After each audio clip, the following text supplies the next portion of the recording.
ఈ hair transplantation అనేది ఎవరికి సూటబుల్ అనేది కూడా చాలా మంది డౌట్. సో బేసిక్గా ఇది మెయిన్గా మగవారిలో చేస్తారు, అంటే 90% అనుకోవచ్చు. బట్ ఒక 10% ఆడవారిలో కూడా చేస్తారు. మగవాళ్ళల్లో మేల్ ప్యాటర్న్ హెయిర్ లాస్ అనేది ఒకటి ఉంటుంది. సో అందులో ఏంటి అంటే వెనక భాగంలో డోనర్ ఏరియాలో బలంగానే జుట్టు ఉంటుంది, కానీ ముందు క్రౌన్ పార్ట్ కానీ లేకపోతే ఫ్రంటల్ పార్ట్ కానీ హెయిర్ లాస్ అవుతుంది. సో వీళ్ళకి చేస్తాం.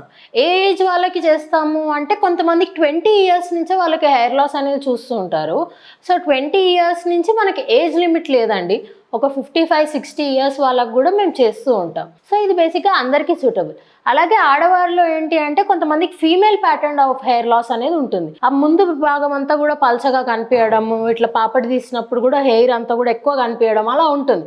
సో అలా ఉంటే వాళ్ళకి ఏంటి అంటే నో షేవ్ మెథడ్లో చేస్తాము.